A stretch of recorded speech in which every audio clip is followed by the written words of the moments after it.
I don't know if you could tell, but it looks like I'm almost crying, bro.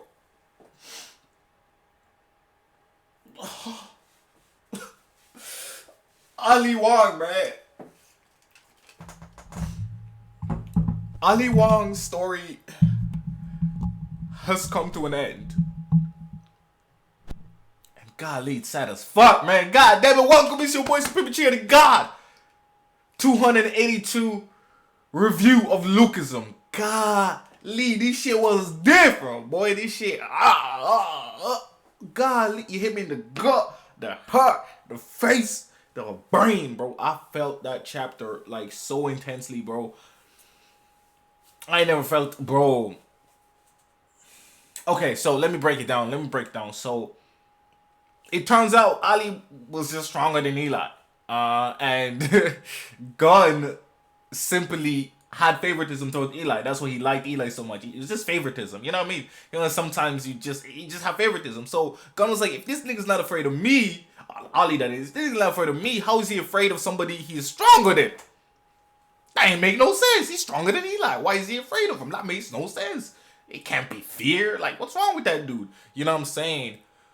And hey, for anybody that's not read 282, y'all should not be here. Somebody complained to me last chapter that I spoiled the thing for them. What are you doing in a chapter that's ahead of where you at, bro? Come on, man. You know what I'm saying? Okay, so now we got that out of the way. Ali Wong killed himself, bro. He committed suicide. Whoo. Man. So after Eli goes crazy, bursts berserk, and he overpowers him again. And remember, Gunn had said it was only for a brief moment he overpowered him. But after that, you just get used to it and you just finesse his ass.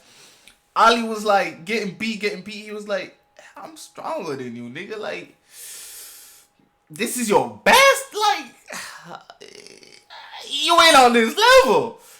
And my man Christian commented, he was like, Eli is not on Jake's level.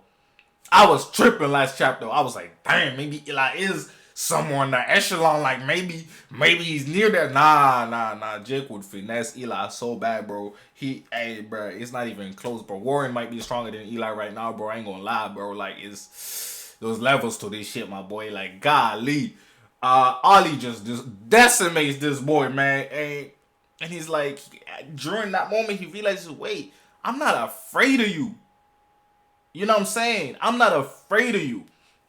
The outer sign, you did amazing on this one. You did amazing on this one because it ties up so perfectly. Because even back then, when he was feeling fear, he was smiling. You know what I'm saying? He was smiling. It's guilt. He felt that he deserved the punishment by Eli for killing Heather. You know what I'm saying? So this is actually how he ended up hanging out with him in the first place. Ali hung around with Heather. Heather wanted to change Eli. But Ali and Heather's dream was to be free. So he didn't get it. Why would you want to change something that we want to become? And he didn't believe that she was actually pregnant. He did a mistake, bro. And he pushed her to suicide. And he blamed himself. He felt fear that he might have killed somebody. It doesn't excuse what he does after, because again, he created a situation where he killed somebody. Or he pushed somebody to suicide. But at the same time, bro, you feel the pain he's been feeling. All this time, he couldn't get over Eli because he thought that Eli made him feel. He never felt guilt, nothing. But he did when he betrayed Heather. Because Heather was always there for him. You know what I'm saying? Heather was the reason why he got accepted into the H family. And it's sad, bro. It's so sad, bro. I genuinely almost cried. I know there was a little bit of acting at the start, you know what I'm saying? Because I'm a good ass actor. Where my Grammy at? That's not a Grammy, bro. Where my Oscar at? Where's my Emmy at? You know what I'm saying? Golly, boy, you know what I'm saying? I should be in the silver screen. But no, for real, like, that shit, like, hit deep, bro. So the reason why our boy's been like this, he's been chasing after Eli because he just wanted to feel something again. He doesn't feel guilt about taking his kids and doing anything to them. He's like, why don't I feel anything? So he chased Eli just to get a feeling because that was the first time he felt. He didn't realize how much he cared for Heather. And I think he tried to hide it. You know, it's one of those self-defense mechanisms. He couldn't confront it. And the moment he realized, I killed Heather, he jumped, man. You know what I'm saying? And the author summed it up perfectly. The story started with tragedy. It was always supposed to end with tragedy. You know what I'm saying? A perfect conclusion to the hostile story. We find out that Ali finally realizes he's wrong and what he did to Heather. Beyond what he did to Eli, what he did to Heather. You know? And I feel for Ali, bro. I know he was completely in the wrong, but I feel for him, bro. Not being able to feel nothing and just that in his conscious, in his deep subconscious, just driving him to become stronger and better so that he can reunite the family. And this was important. He wanted to reunite that family, but he couldn't. Nothing would satisfy him. The originals wouldn't satisfy him because he thought that they were stronger than him and that everything go back to the way it was and that he'd be the final member. But no matter what happened, there would always be a member missing. He replaced Sally. He replaced Sally Park with that girl, but noticed that there was an extra girl missing. Because he blocked it out of his mental that Heather is the actual glue. Heather was the one that understood Eli and really wanted to change him. Yes, Sally also liked Eli, but Heather and Eli actually clicked in a different way. He followed what she told him. You know what I'm saying?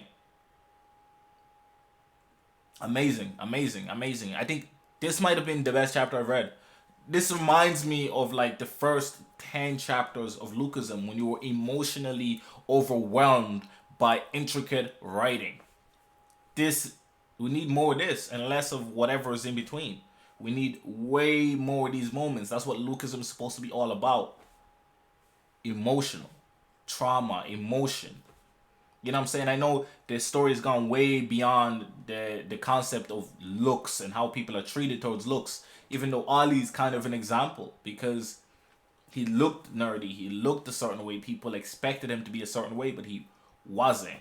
And that disappointed people or that turned people off and etc. etc. And, you know, these are the moments that make me really say I love Lookism, bro. You know what I'm saying? I love Lookism for this because this is absolutely phenomenal. It hits all the right beats, man, and I'm blown away. I just need way more of this. I need Vin's story to hit me like this. It doesn't have to be sad. It could be happy, but I need it to hit me like this. Vasco's story really made me cry. Vasco's story actually made me cry, bro. And the fact that Ollie is a villain, because Vasco is always a good guy, so it's easy to empathize. But Ollie's been a villain. It's not easy to empathize. The fact that I can, bro, that's good ass writing, bro. You know what I'm saying? Like, Jiho, I don't give a fuck about Jiho. Like, I get it, but I don't give a fuck about Jiho. Those fire. And I know all of Jiho's story, and that's essential because you can't give everybody a sob story. Some people are just assholes, and that's really it. You know what I'm saying? And that's the beauty of the deeper layers of Lookism. And I think again, like I said, the God Dog arc, like the Vasco arc, this arc was actually pretty trash. But there's like 5 chapters out of this that's just phenomenal. You know what I'm saying? Like, nah, maybe 3. I'm actually exaggerating. Like, this arc would have been so much better if it was trimmed the fuck down. There was so many unnecessary things happening. The fighting is only a small percentage of why we love this goddamn webtoon, bro. I love this webtoon, bro, and this right here just wow, man. If he's dead, man, R.I.P. Ollie. You know what I'm saying? Because I mean, I don't really see another redemption arc for him. This is the best type of redemption we can give him. Not obviously appropriating suicide or glamorizing it or anything like that. But for the story and the narrative of the story, it makes sense. You know what I'm saying? It makes sense that this would be his action. He can't feel anything anyway. The only thing he feels now is regret and fear because he killed the person that cared about him the most. The first person to really understand him. And he ended her. And that's a beautiful ass story. You know what I'm saying? A sad ass story, but a beautiful ass story. It's phenomenal writing, man. I'm impressed. I'm goddamn impressed, man. Thank you, Autosan, for making me empathize like this, for making me feel like this, man. This shit is amazing. I'm just blown away. 10 out of 10 this chapter. Phenomenal. The way Gun was narrating. Because Gun was narrating the most of the fight, but this part just hit different. It hit different, bro. You know what I'm saying? I would have removed all the obstacles. Daniel and them, they need to be a part of this story like this.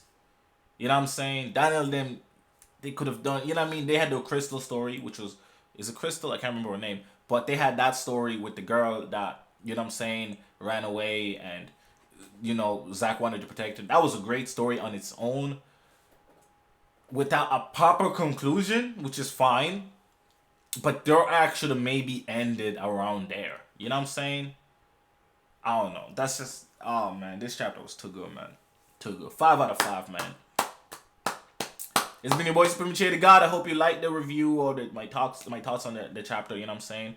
If you didn't, leave a dislike. If you did like it, leave a like. And if you fuck with how we be chatting out here having this conversation, don't forget to subscribe, bro. You know what I'm saying? Don't forget to subscribe, man. It's been your boy Supremacy God, man. Sharing on off.